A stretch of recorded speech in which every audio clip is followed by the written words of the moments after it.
John Egan fit enough to start this weekend? Hi Adam. Yeah, well, Eads has been training now, so obviously he dropped into the back end of last week before the Leeds game.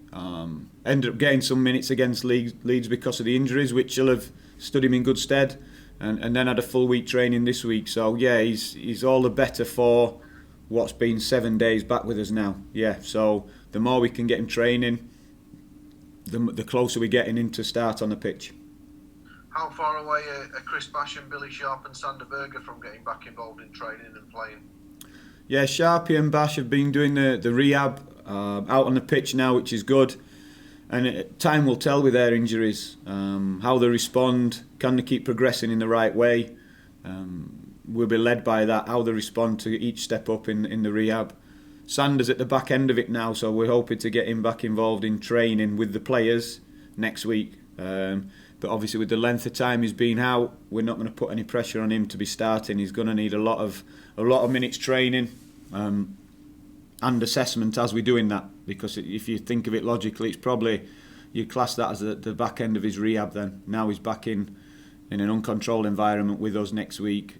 He'll be responding to the ball and players rather than to the physio's words and commands, if you like. So yeah, we're hoping to get him back in next week. We're working really hard, and as I say, if we can get a couple of real good weeks training in him, we'll be able to get him back on the pitch.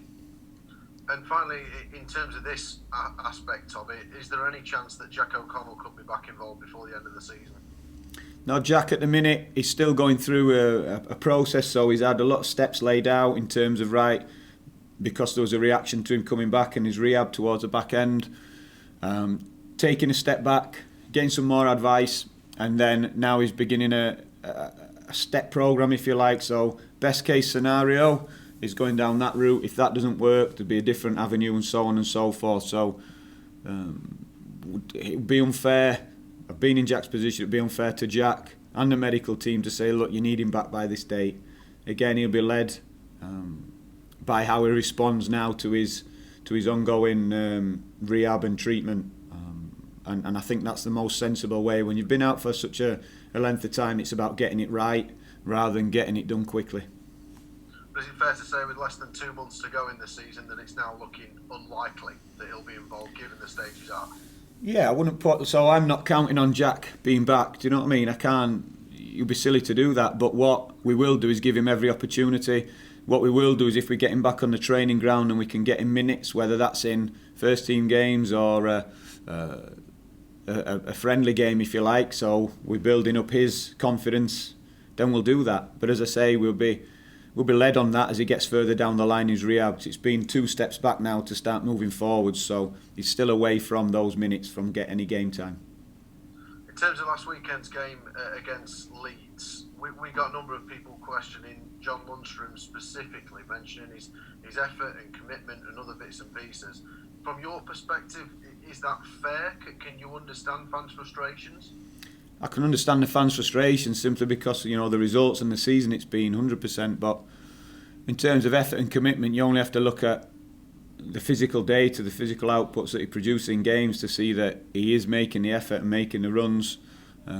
If we're questioning quality, then that's a different matter. Obviously, I questioned that from us as a team after the game. I felt that was the difference in the teams. A great analogy one of the staff used on the Monday morning was, it was like a tennis match, end to end, backwards and forwards, but we made more unforced errors than them. And I thought that's the great way to sum it up. We made more unforced errors than Leeds, and they were the bigger threat on their counter when we gave the ball away. So that was an overall perception, if you like, of the game. And having watched it back a couple of times, it stands true. You know, that they were the difference in the teams. Was John always going to be the focus of people's particular attention this season, given his contractual situation off the pitch? Yeah, I think so. But you accept as a player. I've been in that position, leaving on a free as a 24-year-old I was at Bosman. I've been in that position, and it does bring attention, but you have to be able to deal with that then. And that's just the way that it is. Listen, if we had everyone back fit and there'd be different options to play, then John would be fighting even more for his place. Of course he would. But in terms of, have I seen a lack of effort from John back to first position? No, not at all.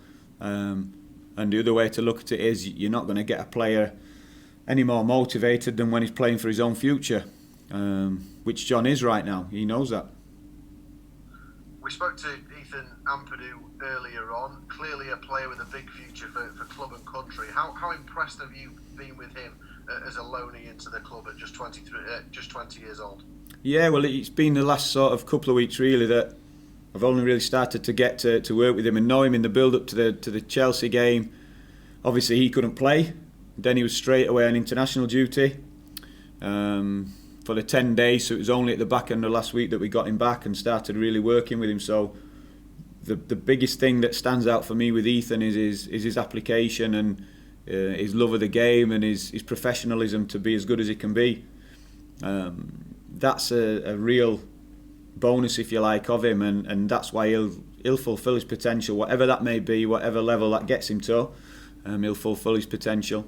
We've had conversations about the positions he plays.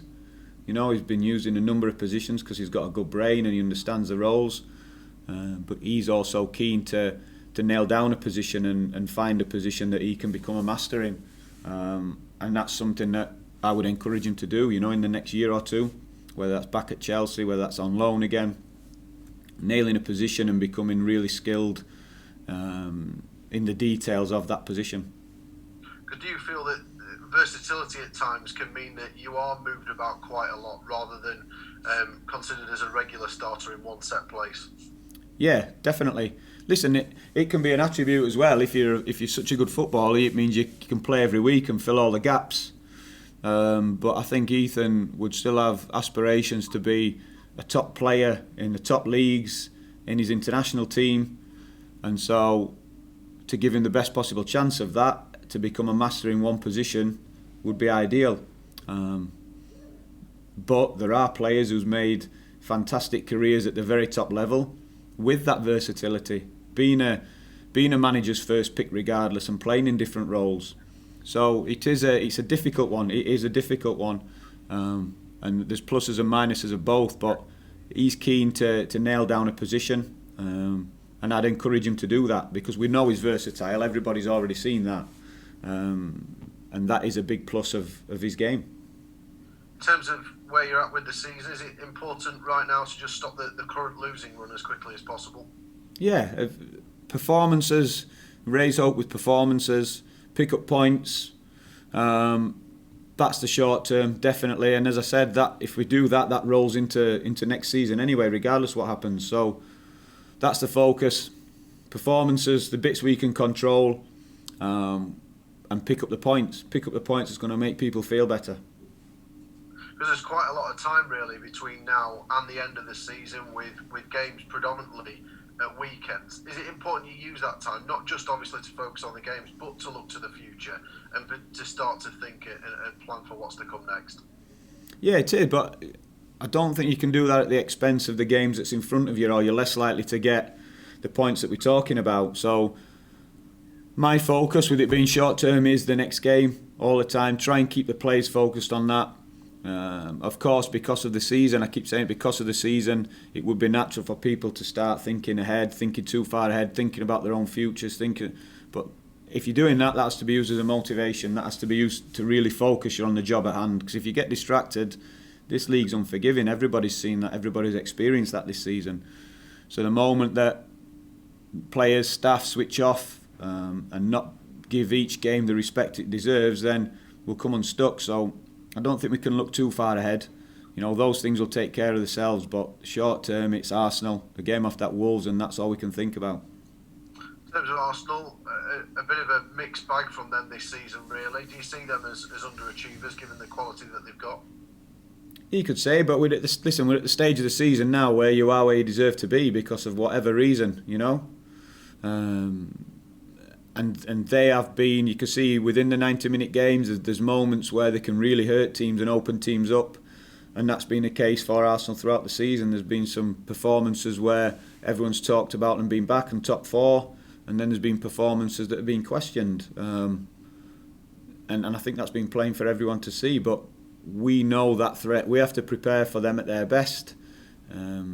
There's moments in games where they are fantastic and they can blow teams away, as I've said. So we have to prepare for that and try and make them not be that good. Try and make them play on the back foot. Try and impose ourselves on them, whilst at the same time keeping an eye out for those individuals that have got a bit of moment of magic that can take a game away from you. From your perspective, in your sort of day job with the under-23s, have you been pleased that Arsenal have given such amounts of game time to the likes of Emile Smith-Rowe, Eddie Nketiah, Bukayo Saka, that these youngsters are pretty much proving if you're good enough, you're old enough? Yeah, and that's how it should be. And that works both ways. If you're good enough, you're old enough. And then flip that, you can't just give debuts on potential. They have to be good enough. People have to deserve that. They have to deserve the moment with the first team group. And Arsenal have got a good batch of players. I mean, they've all gone into the team in different ways. Nketiah, Smith-Rowe have had loans, which have really put them in the spotlight, got people talking about them. Saka's gone straight in and played a number of positions and played them well. You know, got himself in the national team setup as well. So they're there because they're good footballers, that's it. But what they have brought is a real energy, a real drive to performances, and I think they've actually added to the 11 when they've been playing. So that's the plus side of having talented youngsters in and amongst the team. Just finally from me, over the course of this season and last season, 4 really close games between Sheffield United and Arsenal in both League and Cup, including the victory in the league last year. Is that something that you'll be reminding the players about ahead of this one? Yeah, we'd love a repeat of that. I remember watching that game. We'd love a repeat of that performance, result. Obviously, we know the one thing that's missing is the fans, the crowd. It comes up every week when we're doing the press. That atmosphere was electric, and we'd love that, and we can't wait to get that back. But as it stands tomorrow, at the weekend, Sunday, we won't have that. But what we can control is our performance, draw on those feelings, those memories. They'll be expecting a difficult game and preparing their best to come and try and turn us over. We can't allow that to happen, so we're going to prepare the best we can to give that type of performance again.